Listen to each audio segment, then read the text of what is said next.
Hola, bienvenida a Cristocéntricas. Te habla como de costumbre Sandra Barrera. Antes de comenzar, quiero invitarte a que nos busques y nos sigas en redes sociales.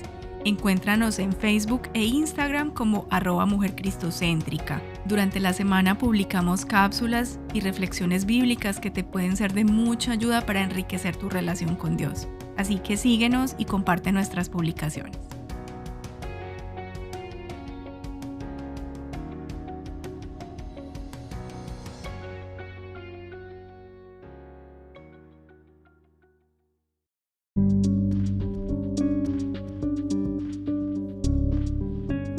Como ya hemos hablado en episodios anteriores, el libro de Proverbios nos habla del principio de la sabiduría.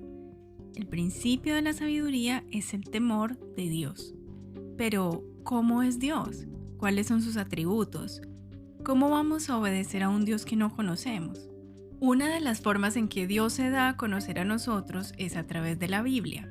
En ella encontramos todo acerca de Dios, sus atributos, sus obras, su voluntad y sus palabras. Si quieres conocer a Dios, debes leer juiciosa y concienzudamente la Biblia. Tú, la Biblia y el Espíritu Santo diariamente en interacción para poder conocer a tu Padre Celestial, a tu Creador, a ese Dios al que le debes obediencia y honra. En una serie anterior titulada Conociendo al Dios verdadero, te presenté varios de los atributos de Dios. Si quieres aprender algo de esto, puedes ir y escuchar esos episodios. El libro de Proverbios entonces es un libro que nos ofrece instrucción para vivir una vida exitosa y sabia. Y el principio medular para ese éxito es vivir en sabiduría, es decir, temiendo al Señor, honrándolo y obedeciéndole. Pero Proverbios no solamente se limita a darnos consejos e instrucciones, también nos enseña aspectos esenciales de Dios. Y hoy quiero que veamos qué atributos o características de Dios podemos extraer del libro de Proverbios. Este tema nos va a llevar varios episodios porque es más extenso, pero como es tan importante, quiero entrar en mucho detalle aquí. Así que vamos a comenzar hoy con algunos de los atributos que encontramos. Y comenzamos con Proverbios capítulo 2, versículos del 6 al 8. Jehová da la sabiduría, y de su boca proceden el conocimiento y la inteligencia. Él provee de sana sabiduría a los rectos. Es escudo para los que caminan rectamente. Él es quien guarda las veredas del juicio y preserva el camino de sus santos. Esto explica por qué el temor al Señor es el fundamento de la sabiduría y un aspecto esencial en la búsqueda de la sabiduría. Porque la verdadera sabiduría se encuentra en Él. Es Él quien la da. La forma más significativa en que Dios da sabiduría proviene de las palabras de su boca. Su palabra nos revelan conocimiento e inteligencia. En su palabra, Él almacena sabiduría sana para quien le obedece.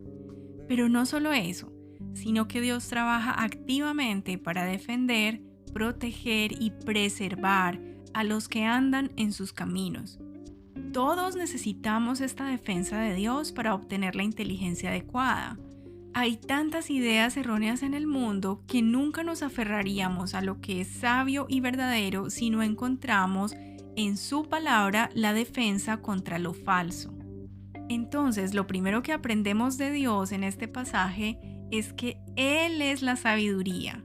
Él es la fuente de sabiduría y la mayor expresión de esta hacia nosotros es a través de su palabra. Ahora leamos Proverbios 3, versículos del 11 al 12. No menosprecies, hijo mío, el castigo de Jehová. No te canses de que Él te corrija. Jehová al que ama castiga, como el padre al hijo a quien quiere. En este versículo la palabra castiga viene de la palabra hebrea musar. Musar es un concepto muy amplio que puede significar, como el texto en Proverbios indica, enseñanza, corrección o disciplina. Este concepto incorpora toda la tarea de la educación, desde la información, que sería la enseñanza, luego la formación, que sería la disciplina, hasta la reformación, que sería la corrección. Entonces se podría traducir la palabra musar como la información, formación, reformación. El verbo sería entonces informar, formar, reformar. El versículo puede leerse entonces como: no deseches la información, formación, reformación de Jehová. Es un trabajo integral que busca nuestra transformación interior. Luego el versículo 12 explica la motivación de Dios para entrar en nuestra vida para disciplinarnos. Y ese motivo es el amor hacia nosotros. Es decir, Él nos disciplina porque nos ama, porque se preocupa por sus hijos. En este mismo sentido, el texto nos explica que la actitud de Dios es paralela con la de un padre bueno que quiere disciplinar a su hijo por su bien. Por supuesto, los atributos de Dios son perfectos, mientras que el Padre es imperfecto. De todos modos, el Padre tiene la responsabilidad legítima de formar a su hijo, aunque él no sea perfecto. Este pasaje incluso sirve de fundamento para el pasaje que encontramos en Hebreos capítulo 12, versículos 3 al 13. ¿Acaso olvidaron las palabras de aliento con que Dios les habló a ustedes como a hijos? Él dijo: Hijo mío, no tomes a la ligera la disciplina del Señor, y no te des por vencido cuando te corrige, pues el Señor disciplina a los que ama y castiga a todo el que recibe como hijo. Al soportar esta disciplina divina, recuerden que Dios los trata como a sus propios hijos. ¿Acaso alguien oyó hablar de un hijo que nunca fue disciplinado por su padre? Si Dios no los disciplina a ustedes como lo hace con todos sus hijos, quiere decir que ustedes no son verdaderamente sus hijos, sino que son ilegítimos. Ya que respetábamos a nuestros padres terrenales que nos disciplinaban, ¿acaso no deberíamos someternos aún más a la disciplina del Padre de nuestro espíritu y así vivir para siempre? Pues nuestros padres terrenales nos disciplinaron durante algunos años e hicieron lo mejor que pudieron. Pero la disciplina de Dios siempre es buena para nosotros a fin de que participemos de su santidad. Ninguna disciplina resulta agradable a la hora de recibirla. Al contrario, es dolorosa, pero después produce la apacible cosecha de una vida recta para los que han sido entrenados por ella. Por lo tanto, renueven las fuerzas de sus manos cansadas y fortalezcan sus rodillas debilitadas. Tracen un camino recto para sus pies, a fin de que los débiles y los cojos no caigan, sino que se fortalezcan. Juan Calvino, que fue un teólogo francés y uno de los autores y gestores de la Reforma Protestante, distinguió entre el castigo del pecador y la disciplina del Hijo. Según Calvino, la ira de Dios opera cuando castiga al pecador, pero la misericordia de Dios opera cuando disciplina o corrige a uno de sus hijos. No que los hijos de Dios no seamos pecadores, pero somos pecadores redimidos por Cristo y hacemos parte de la familia de Dios. Entonces, este versículo 12 de Proverbios 3 nos enseña que la corrección de Dios a sus hijos es una maravillosa señal de su amor, debido a que Él nos ama y se deleita en nosotros. De acuerdo con su sabiduría, Él tratará con nuestros pecados, debilidades y fallas. En ocasiones Dios nos disciplina para evitar que pequemos y para prepararnos para su bendición especial.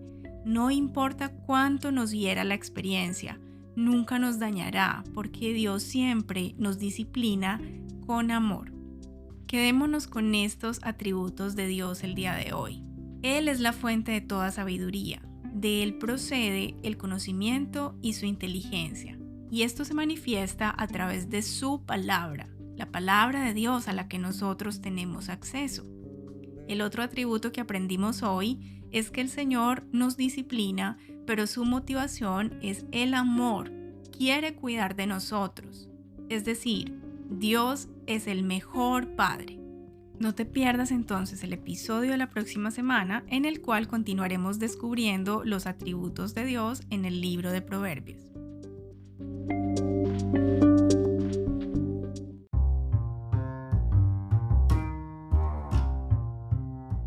Hasta aquí nuestro mensaje de hoy.